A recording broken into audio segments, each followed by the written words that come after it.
صلی اللہ محمد والے أعوذ بالله من الشيطان الرجيم بسم الله الرحمن الرحيم الحمد لله رب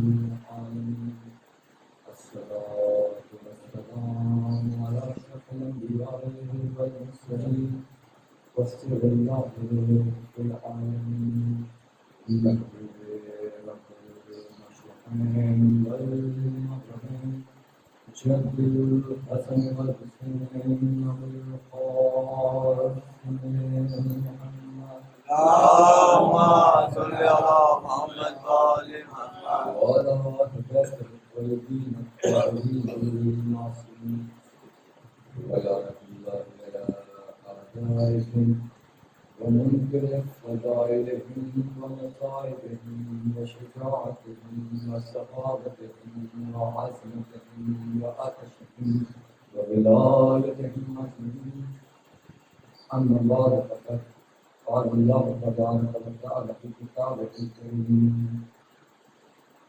وقال بالحق بسم الله الرحمن الرحيم وكل شيء أحسنه في إمام مبين اللهم صل على محمد والے محمد اللہ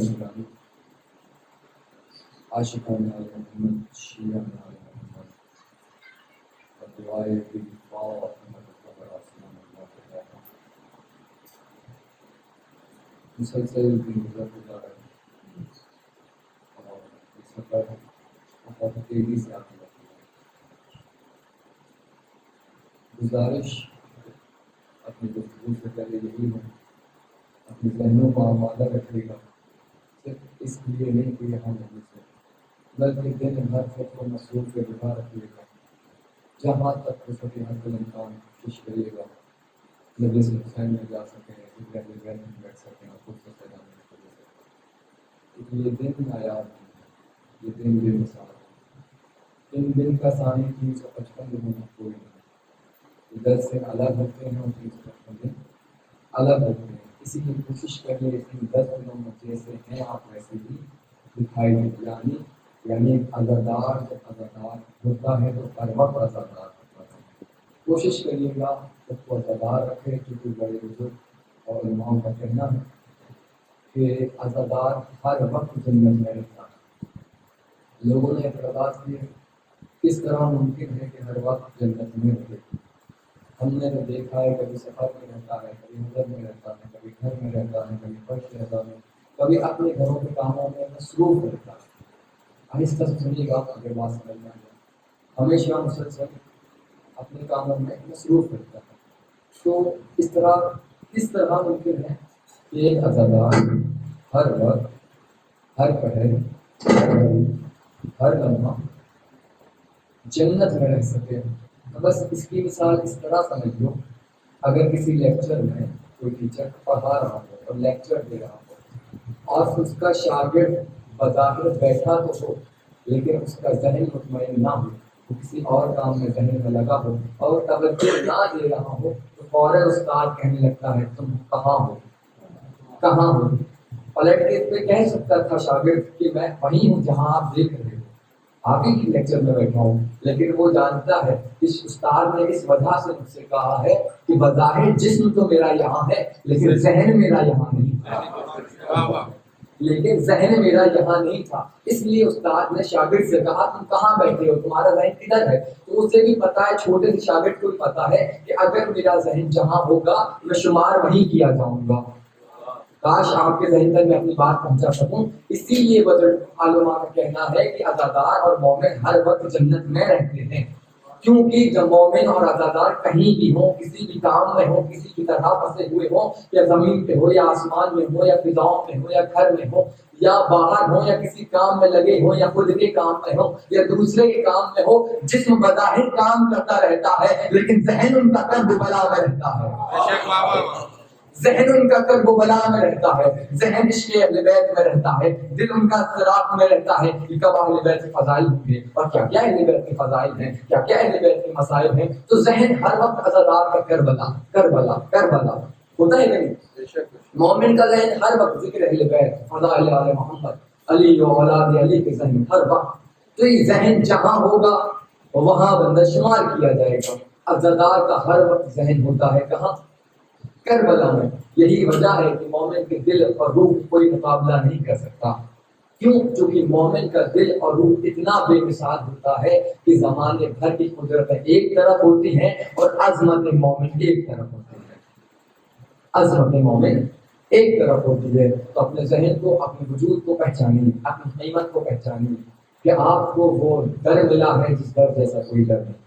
آپ کو وہ مولا ملا ہے جس کے مولا جیسا کوئی مولا نہیں. آپ کو وہ امام ملا ہے جو امام جیسا کوئی امام نہیں. مسلسل چند دنوں سے میں آپ کے بارگاہ میں گفتگو کر رہا ہوں کہ مذہب تشیع کے عقائد اور عقیدہ امامت پہ آپ تک اتنی مجلس میں سن لی ہے آپ نے. میں آپ کے ذہن کا کوشش کروں گا کہ مولا نے فرمایا امام کیا ہوتا ہے اور کیا اور بھی امام ہیں. تو امام نے کہا جس طرح انسان اس طرح سمجھ لو، مثال کے طور پہ امام دنیا کے لیے کیسا ہے، امام دنیا کے لیے کیسا ہے. اب تک میں کوشش کرتا سوچ رہا ہوں کہ جتنا آپ نے میری مجلس سنی ہے اس وقت سے میرے خیال سے یہ ہے میرے پڑھنے سے پہلے آپ پہنچ جائیں گے.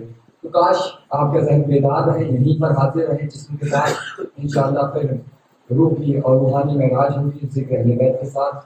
کہ مولا سے فرمایا مولا یہ بتائیے، آقا یہ بتائیے، سلطان یہ بتائیے، میرا امام یہ بتائیے کہ دنیا میں امام کی کیا حیثیت ہے، امام کس طریقے سے ہے اس عالم میں یا تمام عالموں میں، یا خدا کی خلقت میں امام کیسا ہے، امام کی کام کیا ہے، امام کس طرح ہوتا ہے. کہ یاد رکھو جو تم رہے ہو جہاں وہ ہے عالم اصغر اور جو تم خود ہو وہ ہے عالم اکبر.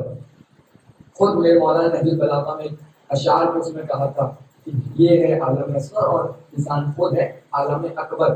سوچئے جب انسان عالم اصغر تک حدوں تک نہ پہنچ سکا، عالم اکبر کی معرفت کیا کرے گا، ہے نا. تو اب آپ دیکھیے گا مولا سے فرمائے مولا اب آپ کوشش کریے کہ کاش میں آپ تک ذہن تک پہنچا سکوں. میں اپنی کم علمی کا اعتراف کرتا ہوں لیکن انشاءاللہ آپ کا ذہن بیدار ہے. مولا نے فرمایا اس عالم میں، اس دنیا میں، خدا کی خلقت میں امام کی حیثیت، امام کی کمال، امام کا وجود اس طریقے سے ہے جیسے ایک جسم کے اندر دل کی اتھارٹی ہوتی ہے، پوسٹ ہوتی ہے، دل کی طاقت ہوتی ہے. جس طرح دل جسم کے اندر کام کرتا ہے اسی طرح امام عالمین میں کام کرتا ہے. اور یہی وجہ ہے کہ سورہ یاسین کو قرآن کا دل کہا گیا. آگ کا ان کیسے کہا گیا؟ قرآن میں تو سورہ یاسین سے بڑی بھی صورتیں ہیں، قرآن میں سورہ یاسین سے زیادہ کھانے والی قسموں والی بھی صورتیں ہیں، قرآن میں تو اور فضیلتوں والی بھی قسمیں ہیں. لیکن آخر سورہ یاسین کو قرآن کا دل کیوں کہا گیا؟ جب علماء نے تحقیق کری، عالموں نے تحقیق کری، مجتہدوں نے تحقیق کری، تو جب علم کی دہلیز تک پہنچے تو ہمیں پتہ چلا اس وجہ سے قرآن امام سورہ یاسین قرآن کا دل ہوا، اس سبب سے سورہ یاسین قرآن کا دل ہوا، اس اسباب کی وجہ سے سورہ یاسین قرآن کا دل ہوا. چونکہ پورے قرآن میں سورہ یاسین ایک ایسا ہے جس میں اللہ نے 12 امام بتائے اعلانیہ طور پہ وَكُلَّ شَيْءٍ أَحْصَيْنَاهُ فِي إِمَامٍ مُبِينٍ. اس لیے چونکہ امام کا تذکرہ اس عالم میں آیا، اس انداز میں آیا ہے، سورہ یاسین کو قرآن کا دل کہہ دیا. حالانکہ سورہ فاتحہ کہنی چاہیے، وہ زیادہ سبق بھی ہے، اس کا پڑھنا زیادہ ثواب بھی ہے. سورہ فاتحہ 3 مرتبہ سورہ اخلاص پڑھ لیے، سورہ قرآن. پھر سورہ یاسین کا مسئلہ کیا؟ اسی لیے چونکہ امام دل ہوتا ہے جسم کا.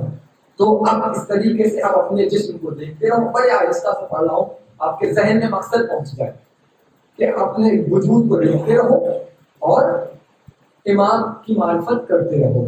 کہا مولا کس طریقے سے؟ کہا تم نے دیکھا نہیں جب نطفہ اثر کرتا ہے، وجود میں آتا ہے، تو جب زندگی پھونکی جاتی ہے، جب جسم بنتا ہے تو سب سے پہلے جسم کی رعایا بننے سے پہلے دل حرکت میں آتا ہے. انسان کے وجود میں سب سے پہلے کیا حرکت میں آتا ہے؟ زندگی کی سب سے پہلی جلوک پھوٹنے سے پہلے جس میں لو پھوٹی جاتی ہے، جس سبب سے لو پھوٹتی ہے، وہ دل ہوتا ہے، جو دل دھڑکتا ہے کہ نہیں؟ ابھی ڈھنگ سے وجود بنا نہیں ہوتا لیکن دل بن کے دھڑکنے لگتا ہے، اور جب دل دھڑکتا ہے تو زندگی کی پہلی شعاع اس میں چلی جاتی ہے، لو میں پھوٹ جاتی ہے۔ اور دیکھا اب تم نے دیکھا جب دل اپنے وجود میں آتا ہے اور وہ دھڑکتا ہے تو کیا ہوتا ہے؟ دل کے سبب سے پورا جسم چلتا ہے۔ اللہ اکبر! دل کے سبب سے پورا جسم حرکت میں رہتا ہے۔ اگر لوگوں نے کہا کہ انسان کے زندہ ہونے کی اگر کوئی دلیل ہے تو یہ دیکھ لو کہ اس کا دل دھڑک رہا ہے یا نہیں۔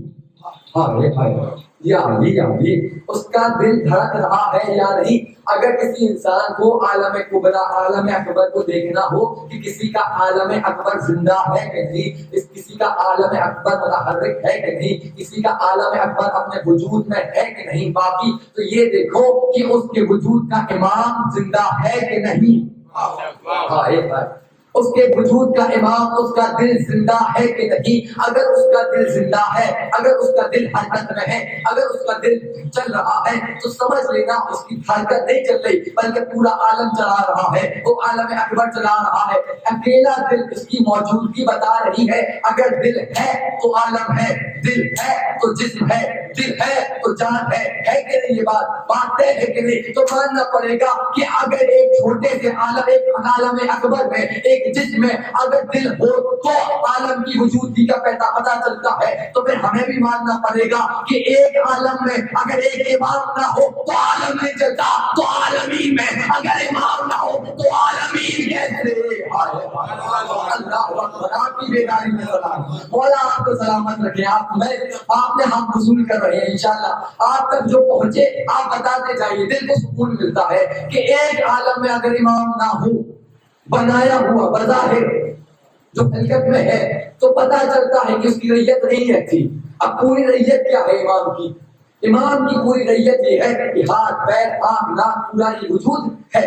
ایک دل ہے جو پورے اس کو کنٹرول کر رہا ہے، پورے اس کو کنٹرول کر رہا ہے۔ ایک دل کے ساتھ اس کا ناصر ہے جو دل کے سبب سے چل رہا ہے۔ ناصر یعنی ولی یعنی مددگار ہے کہ نہیں؟ ایک دل ہے امام، وجود میں خود بھی ناصر ہے، کیوں؟ چونکہ وہ ناصر کا بھی ناصر ہے۔ وہ ناصر کا بھی ناصر ہے۔ کہتے ہیں دل اور دماغ ہو جائے وجود میں تو انسان زندہ سمجھ لینا، چاہے انسان پورا پیرالائز کیوں نہ ہو، اگر دل اور دماغ چل رہے ہوتے ہیں تو کہتے ہیں زندہ ہے کہ نہیں؟ چاہے ریت بول نہ ہو، ریت بول نہ ہو۔ آپ نے خود دیکھا پہلے دل وجود میں آتا ہے، ریت بعد میں آتی ہے، یا یوں کہوں پہلے امام وجود میں آتا ہے، ریت بعد میں آتی ہے، اور پھر بعد میں وہی ریت پہلے مرتی ہے، امام بعد میں مرتا ہے۔ سب سے آخر میں اگر کوئی چیز بند ہوتی ہے وہ دل ہی تو ہے، اسی کے بعد کہتے ہیں دل ختم تو موت۔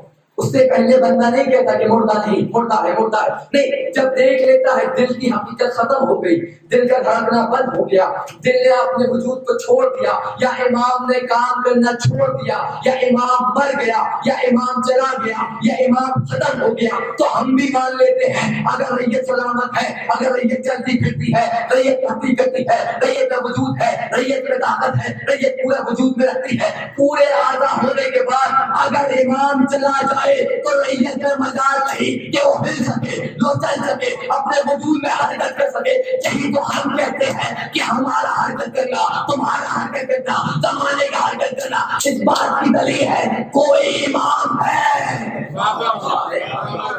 کوئی امام ہے، اس سبب سے کہ کوئی امام ہے۔ پھر مولا فرماتے اور بھی، اور یہ آپ نے مشہور واقعہ سن رکھا ہوگا، مجھ سے پہلے خطیبوں نے بہت پڑھا ہے اور بڑا مشہور ہے کہ ایک جگہ پر ہندوستان کے باہر کا علاقہ ہے، جب شور اٹھا تھا قیامت آئی 2012 سے یا اس سے پہلے کا، قیامت آئی قیامت آئی قیامت آئی۔ افسوس کی بات تو یہ تھے کہ شرٹ پینٹ والے تو بھاگ ہی رہے تھے، افسوس کی بات یہ تھی کرتے پجامے والے بھی بھاگ رہے تھے۔ وہ کیوں؟ چونکہ اسلام لیے تھے، اسلام کا چوکا پہنے تھے، کلمہ اسلام پہ تھے، کلمہ اسلام کے ساتھ رسول کے پڑھتے تھے، لیکن اسلام رہنے کے بعد، اسلام لینے کے بعد، دائرہ اسلام میں ہونے کے بعد، اسلام کا دین لینے کے بعد، دین اسلام پہ ہونے کے بعد جب انہوں نے یہ خبر سنی قیامت آ گئی ہے، قیامت آ رہی ہے، قیامت آ رہی ہے، تو کیا ہوا؟ محلوں سے، گھروں سے باہر نکلنے لگے، گھروں سے جانے لگے، خود تو بھاگے، دوسروں سے بھی کہہ رہے تھے تم بھی نکلو، تم بھی نکلو، تم بھی نکلو۔ پورا محلہ جب دوڑ رہا تھا نا، اس میں شیعہ بچے کا تھا، وہ کہہ رہے کہاں جا رہے ہو، کہاں جا رہے ہو، کہاں جا رہے ہو؟ وہ کہتے تمہیں نہیں پتا قیامت آئی ہے۔ وہ مسکرا کے کہتا ہے نہیں آئی۔ وہ کہ تجھے اتنا کیوں یقین؟ کیا مجھے یقین ہے قیامت تب تک نہیں آ سکتی جب تک ایمان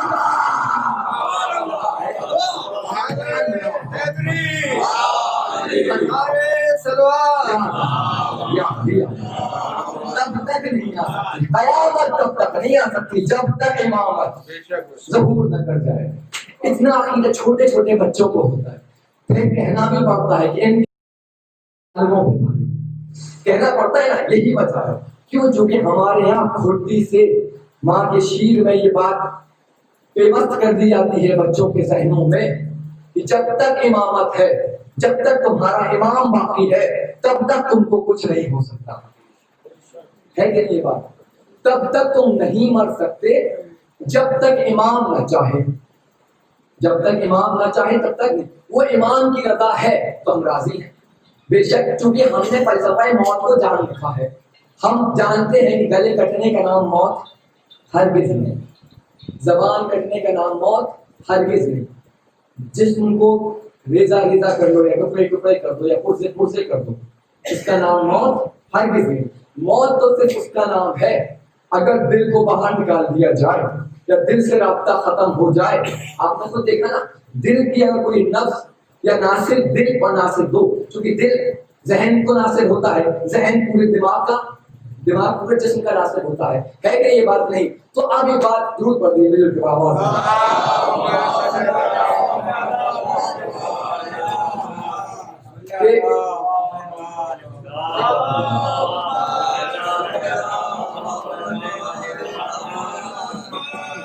آپ تک بات پہنچ رہی ہے نا انشاءاللہ، اور مولانا توفیق دیں آپ کو کہ یہ بات طے ہو گئی کہ جس ریت کا، یعنی جسم کی ریت کیا ہے جی کی؟ ہاتھ پیر جسم پورا دھڑ، اور یہ سب کیا ریت ہے؟ دل کی۔ دل کا ایک ناصر ہے، کون ہے؟ دل خود ناصر ہے دماغ کا، دماغ پورے جسم کو کنٹرول کرتا ہے۔ اگر کوئی سی بھی نفس دماغ سے دب جائے یا کٹ جائے، کیا ہوتا ہے؟ رابطہ چھوڑ دے، وہ جسم بے حس ہو جاتا ہے، وہ حصہ پیرالائز ہو جاتا ہے۔ یہ بات تو آپ بھی جانتے ہیں، میں چھوٹا سا طالب ہوں۔ دیکھیے اب ہمیں پتہ چلا اس بات کو، کیا تم نے دیکھا نہیں؟ تم نے دیکھا نہیں، اگر کسی کا ناصر سے، ولی سے ناصر سے اگر رابطہ ٹوٹ گیا یا کٹ گیا یا منقطع ہو گیا، آپ بیدار ہیں انشاءاللہ، مولا آپ کو اس سے توفیق بھی دے اور اس کمال سے پہنچائے آپ کے ذہنوں، کیونکہ آپ کی ذہن، آپ کا ایمان، آپ کی روحانی مولا کو ایسے مشاہدہ کرے جیسے آپ کے سامنے کھڑے ہو، اور آپ کا ایمان بھی مسکرا کے کہے وارے تیری عشق اور معرفت، وارے تیرا ایمان، میں اتنی دور تھا مجھ پر تل کے آ گیا۔ اس طرح معیار رکھیے اپنے عشق کا۔ وہ کہتے ہیں کہ اپنے ذہن سے اگر اپنے وجود میں، عالم اکبر میں اگر کوئی دل کے ناصر سے رابطہ چھوڑ دے، امام کے ناصر سے رابطہ چھوڑ دے، تو کیا ہوتا ہے؟ ناصر سے جو چھوڑتا ہے، ناصر سے جب چھوڑتا ہے تو وہ بے حس ہو جاتا ہے، پیرالائز ہو جاتا ہے، بے وجود میں نہیں رہتا، اب حرکت نہیں کر سکتا۔ اس لیے تو ہم کہتے ہیں کہ زمانہ اور ہو اور شیعہ اور ہے، کیوں؟ تو اس زمانے پہ زندہ ہونے کی دلیل نہیں، شیعوں پہ زندہ ہونے کی دلیل ہے، شیعوں پہ زندہ ہونے کی دلیل ہے۔ وجہ یہ ہے کہ شیعہ مر کے بھی اس لیے نہیں مرتا کیونکہ مرنے کے بعد بھی اس کا کنیکشن اس کے ولی، اس کے امام سے رہتا ہے، اس کے ولی، اس کے امام